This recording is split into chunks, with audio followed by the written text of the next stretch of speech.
My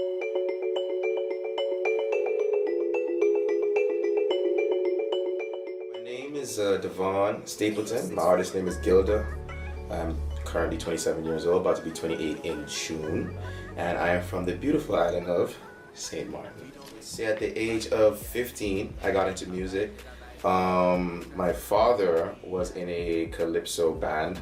So I grew up in a very soca reggae oriented household as every Caribbean child. And then, I don't know, hip hop just came into the picture and I just fell in love with it from 15. So that's when I started. Funny story how I came up with my artist name. So basically back in the days, I was a huge fan of 50 Cent, huge. So everyone on the island used to call me Little Cent for some reason, I don't know. But yeah, so I went to New York once with a group of us who won a talent show, my brother and everyone, and we went to BET, 106 and Park. And from there we went to MTV where we actually met 50 Cent. And so when we left, G-Money, shout out to G-Money, he was like, yo, we can't be calling you Little Cent no more. We have to call you something that represents St. Martin. And in St. Martin, we use the currency, the Guilda, so the Guildas. So he was like, yeah, we should call you Guilda because it's 55 cents. So I'm like, whatever, let's roll with it. So ever since then, it was a joke at first, but ever since then, we just stuck with it. And then it just caught on. So that's how Guilda was born, basically. I'm not only a rapper, I'm a songwriter as well. So I definitely enjoy making Afro swing, Afro beats music. When I moved to the Netherlands, I met a lot of African artists like Amarty, Barano, and they just introduced me to this whole Ghanaian culture that I just fell in love with. So yeah, I would say Afro beats would definitely be another genre that I enjoy making besides hip hop. Life itself, that's where I get most of my influence from. Like, I just most of the time write my music if I'm outside listening to the wind blow, or if I'm on the beach listening to the waves crash or stuff like that. Music wise, I would say definitely Lil Wayne. He's the reason I started to even really love hip hop like that. So just the way his whole career, he just never really he never cared. He did what he wanted. He changed the culture of rap. And there's nothing like when you go on a stage and you can captivate hundreds of people just by saying what you created in your room. Like, it's just a weird feeling. I don't even know if many people understand the feeling, but when you go on stage and you can see that your thought is influencing a crowd of people in a positive or negative way, it's still an influence. It's an amazing feeling. So I love the stage so much. The first time I ever performed, I wasn't even nervous. Like, I just ran up on stage and did what I did. And when it comes to writing music, I maybe push myself too hard, because then there would be nights where I stay up till 4 o'clock in the morning just because I can't say one line properly that I just wrote. And I just keep practicing. So, but then as far as avenues, what I did was, of course, okay, I do rap, that's cool. I do songwriting, that's cool. But then I used to work on a radio station on the island, the #1 radio station. So then I went into that industry because I'm like, okay, not only do I want to rap, I want to know how the radio works so I can hear what works. And then from there, I came to the Netherlands. I'm like, okay, let's do communications as a study, because now I learned branding, so I can brand myself. Then from there, I became a host at the Melkweg. So now I could be comfortable on a stage. I could practice.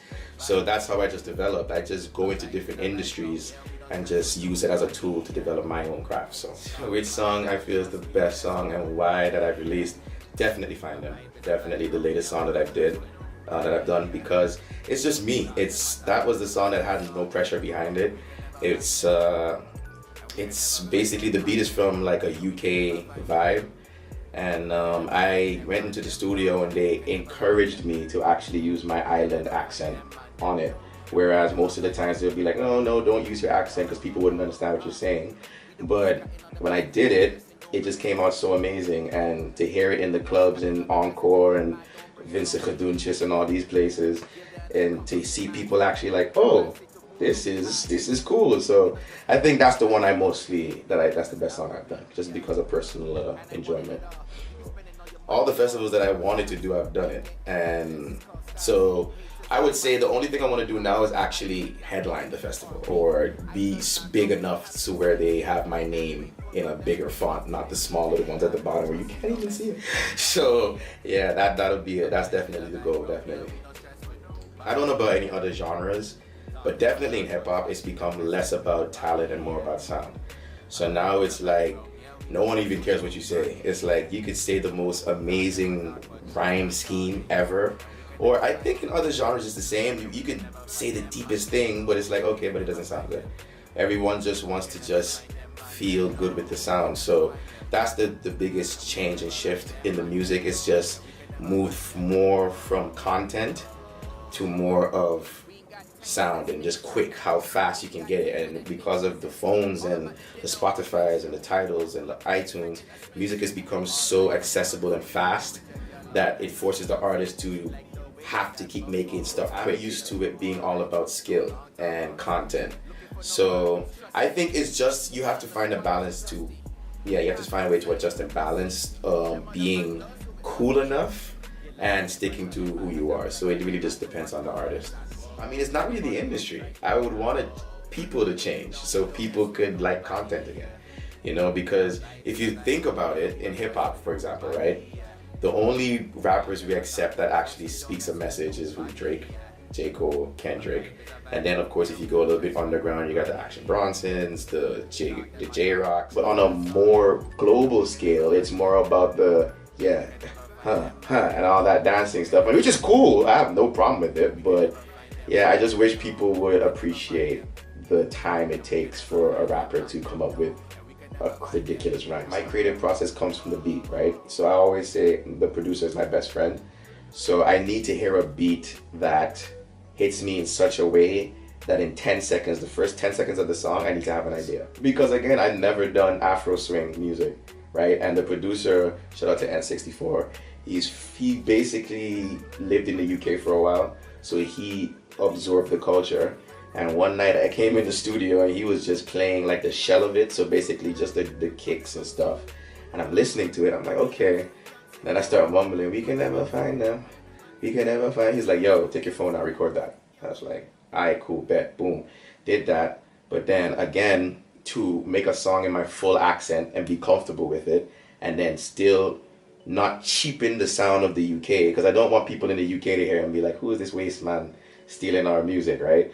So it pushed me to experiment and basically push the pen. If someone's collaborating with me, 9 times out of 10 I wrote the hook, I wrote my verse, I was there when the beat was made. So then when they come in to do their part and I'm listening to what they write, I'm like, nah, say this, or maybe stretch this word out and then say this one shorter so it can have this effect or that effect. And I've had times where artists is like, bro, but then how am I going to create? I'm like, my bad. But that's why I love working with singers like Marty, because singers want you to tell them what to do, right? So it's easy for me. It's like, okay, say this, do this, put that note, boom, we're good. But with other rappers, yeah, it's kind of a challenging thing, but I get it done. Do you? It sounds cliche as hell, but it makes the most sense, right? Because when you're doing music, everything is a trend. And then you might find yourself chasing the trend, and then you'll always be behind because there's always going to be someone who does the trend better than you, or someone who started the trend in the first place. But if you just stay true to yourself, it doesn't matter. If that's what you're used to and that's what you do, stay true to it. Because at the end of the day, it's just about putting it out. Someone will like it, right? And all it takes is like one right person to like it for it to just boom. One goal that I have though is to go back to the island of St. Martin where I'm from and open a performance arts center, right? So it'll be this huge building, and then like it'll be like maybe 4 floors, and like the first floor would just be all recording studios. The second floor would be like 3 dance studios. The third floor would be like a poetry place where people could go and recite poetry. The fourth would be like a theater. So you can do, or you can rent cameras, go and learn how to film, and then you could show your movie at the top, right? So I just feel like that's important for the island, and that, the kids growing up there, I know how it is to grow up on St. Martin. There's not much that we have to look forward to. One message to give to my fans, thank you, honestly, because I can't do the music without them, without people who believe in me and support me and tell others like, hey, listen to this guy, no matter how much they're like, we don't want to them, and they still push it, and at the end of the artist is nothing without fans, right? So to my fans out there, thank you so much.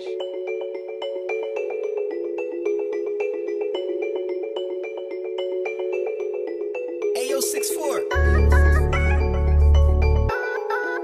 We don't mess with nobody. We don't mess with nobody, yeah. vibe is a vibe wrong. Yeah, we don't stress with nobody, yeah. Talk them I talk, but trust we don't mess with nobody.